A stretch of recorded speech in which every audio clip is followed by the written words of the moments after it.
Behind the glittering facade of unimaginable wealth and picture-perfect social media posts lies one of the most fascinating contradictions in modern royalty: a prince who claims humility while living in a golden palace, a young man who says he doesn't flaunt his family's fortune while his father rules over one of the world's most controversial kingdoms. This is the story of Prince Abdul Mateen of Brunei, the son of one of the richest men on earth, and the complex web of luxury, hypocrisy, and power that surrounds him. Before we dive deep into this incredible story, make sure to hit that subscribe button, smash the like button, and drop a comment below telling us what you think about modern royalty, because today we're pulling back the curtain on a world most people will never see.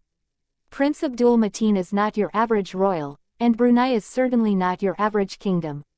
Nestled on the island of Borneo in Southeast Asia, this tiny oil-rich nation has generated wealth beyond most people's wildest imagination, and at the center of it all sits Sultan Hassan al-Bolkiah, Mateen's father, a man whose personal fortune has been estimated at over $20 billion. The Sultan doesn't just rule Brunei, he essentially owns it, and the lifestyle that comes with that level of wealth is something that defies comprehension for ordinary people.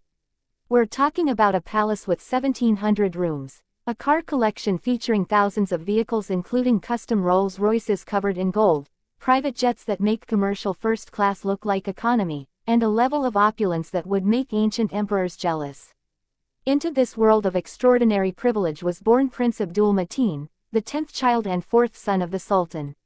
From the moment he took his first breath, Mateen's life was destined to be different from 99.99% of humanity. He grew up in palaces, attended the finest schools, traveled the world in private aircraft, and had access to resources that most nations couldn't dream of possessing. Yet somewhere along the way, this prince decided to cultivate an image that seems almost laughably at odds with his reality. He's been quoted saying he doesn't like to flaunt his family's wealth, a statement that has raised eyebrows around the world and sparked intense debate about what it truly means to be humble when you're born into such extreme privilege. Let's examine this claim of not flaunting wealth because the evidence tells a very different story. Prince Mateen's Instagram account, which has millions of followers, reads like a greatest hits compilation of luxury lifestyle content.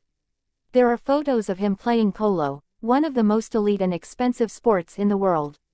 There are shots of him in military uniform, looking every bit the action hero, because yes, he serves in the Royal Brunei Armed Forces, though it's worth noting that being a prince probably makes military service a very different experience than what regular soldiers endure.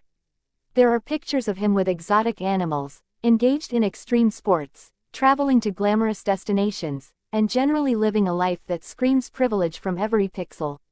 He's been called the sexiest royal in the world by various media outlets, with his chiseled features, athletic build, and adventurous lifestyle making him a social media sensation and a heartthrob for millions of followers worldwide. But here's where things get really interesting and where the contradictions become impossible to ignore.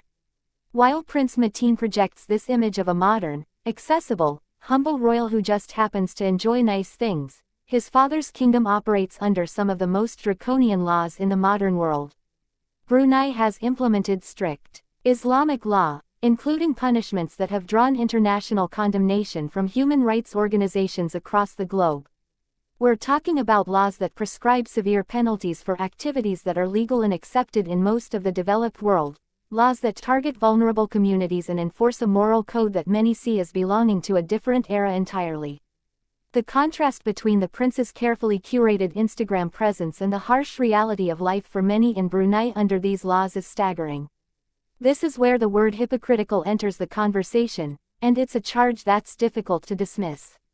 How can a prince claim to be humble and down to earth while benefiting from a system that denies basic freedoms to his father's subjects?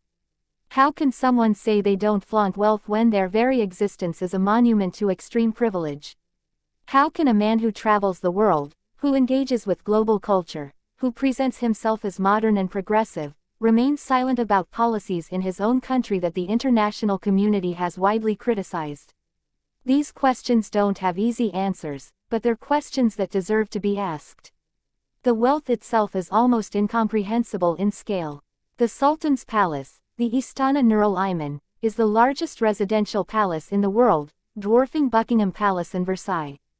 It contains a banquet hall that can seat 4,000 people, a mosque that accommodates 1,500 worshippers, a polo stable with air conditioning for the horses, and garages housing one of the world's largest private car collections.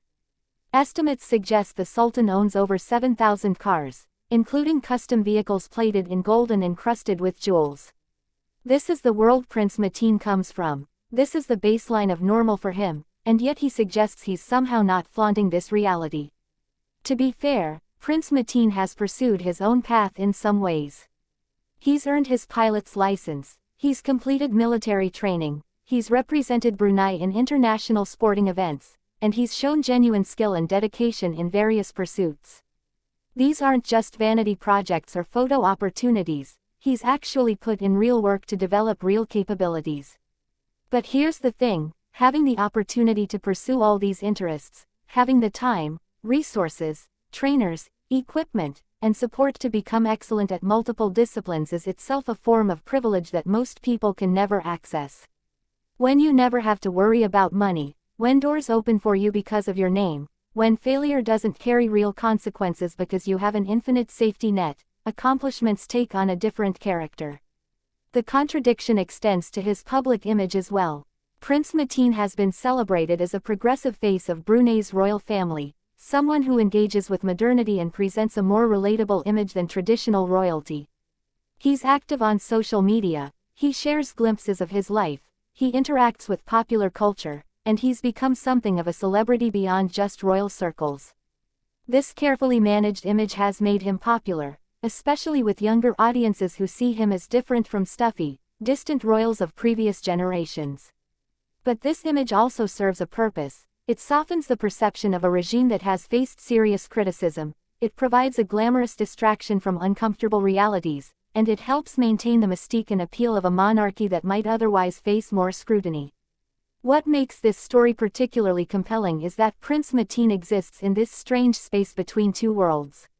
He's a product of extreme wealth and traditional monarchy, yet he lives in an age of social media, transparency and global connectivity. He wants to be seen as humble and relatable, yet he can't escape the reality of who he is and where he comes from. He benefits from a system that concentrates enormous wealth and power in his family, yet he's also a person with his own thoughts, feelings, and perhaps his own internal conflicts about his position. The question is whether someone in his position can ever truly be humble, or whether the claim itself is the ultimate expression of privilege, the luxury of being able to define yourself however you choose regardless of objective reality. The fascination with Prince Mateen and others like him reveals something about our broader culture as well. We're simultaneously attracted to and repelled by extreme wealth and privilege.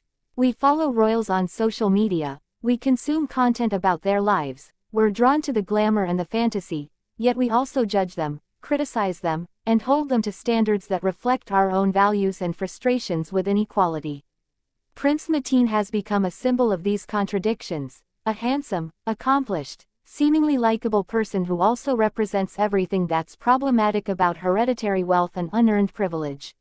He's both the hero and the villain of his own story, depending on which angle you're viewing from and what values you bring to your judgment.